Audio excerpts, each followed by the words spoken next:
I would argue that what has cost him is that after his great upset in Michigan, he didn't capitalize on it at all. He just like he has this entire campaign. He went forward, gave the same speech, the millionaires, the billionaires, and rinse, repeat. And while the message is strong and it's good to be on message like that, and repeating it over and over again is a good way to go about it, you have got to jazz things up a little bit, especially given the increased media attention that Bernie Sanders got. Now, on the other side, it seems like he's immediately back to where he was before he won, or before he tied Iowa, where, people aren't really paying attention to him. I mean, last night we saw speeches from everybody in the race except for Bernie Sanders. And when Bernie was speaking, what most networks were showing was an empty fucking Trump podium.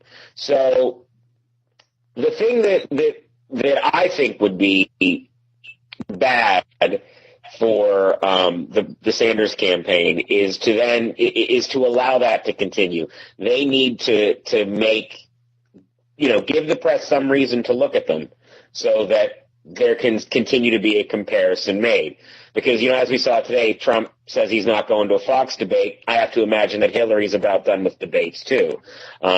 Thankful, while that's a boon for all of our evenings, for people like Kasich, Cruz, and for Sanders, that's going to be tough. So he needs to do something to keep himself alive. Now, is he going to win the nomination? Probably not. But there are some states that he could pull some significant upsets in.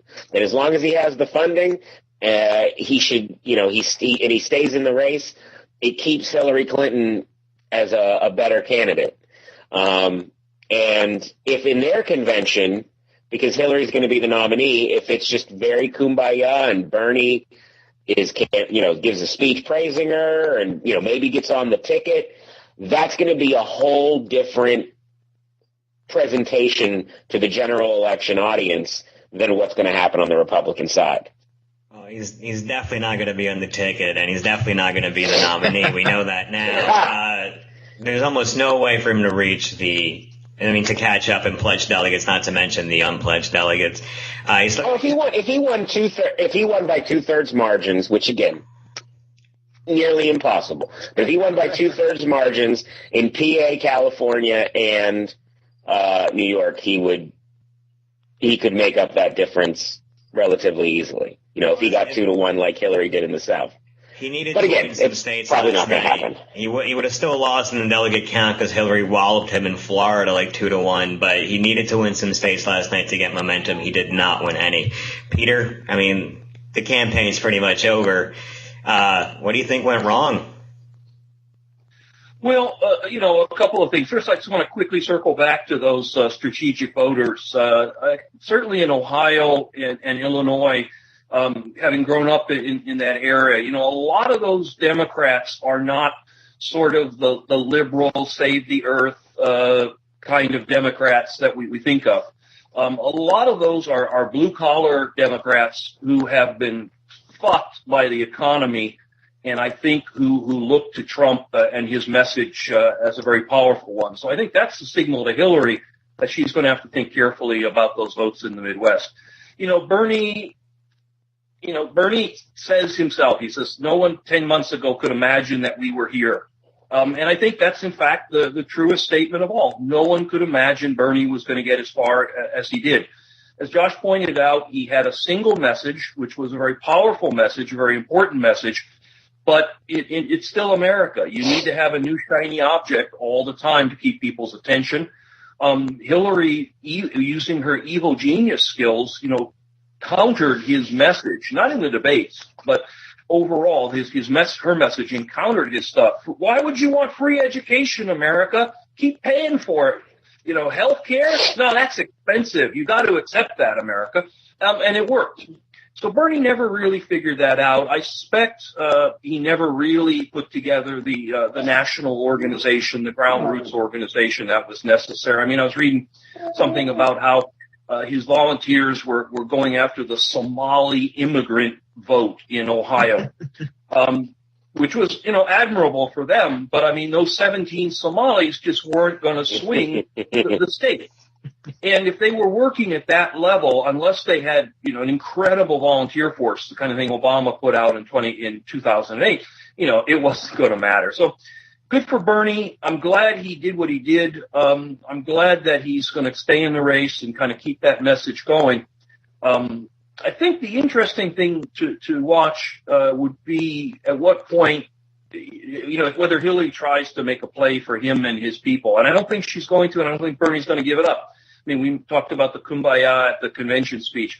It would be the most anti-Bernie thing of all for Bernie to turn around and endorse Hillary Clinton. She represents, as much as Trump, everything he hates. But against Trump, that's ridiculous. I mean, you have to get behind your party when the guy you're facing is, Trump. No, there's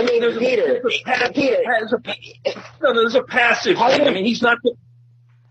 I was just going to say, part of the reason why he also maybe lost the election is because he was completely unwilling to really attack Hillary with the fervor and vigor that his supporters did. I mean, let's be honest, the damn emails thing, every fucking debate. Yeah, I've known Hillary Clinton for 25 years. She's a wonderful person. I respect her a lot. We're friends. Him endorsing her is a no-brainer. He's going to do it. And he would do it even if he did hate her guts as much as you think he does. He would still do it because the alternative is a theocrat or an authoritarian malignant narcissist. I mean, The man is, if anything, a pragmatist. He will try to rally the troops for Hillary. Will it work? Probably not. I mean, he probably won't get the college kids who weren't going to vote before to go cast their vote for Hillary. He'll, as you put, he'll have to be, he's obligated to make at least kind of a passive endorsement or a feigned endorsement, kind of along the lines you just said. But I just don't see him as a passionate advocate. I don't see him pleading with his supporters to shift over to her. He'll say the right things because, he's a party guy and he's, as you said, I mean, he's terrified, I'm sure, by Trump. But I just don't see him getting out there for Hillary. Last night, unless I missed it, and I was blacking out at different points, but I mean, basically Hillary is like, what? There was another guy running against me? Whatever, I'm on it, Trump. She was acting like she did at the beginning of the campaign as if she was running alone. And she kind of shifted back to that last night, the parts that I heard. She doesn't even know Bernie's out there anymore. Well, we'll see what happens, but I just don't see him rallying his troops to her side. And if they do stay home, then she's got another big hole in her demographics. Well, yeah, that's true. I mean, there's definitely a part of the Venn diagram that intersects between Sanders and Trump, even though, they're on completely opposite sides of some of the issues.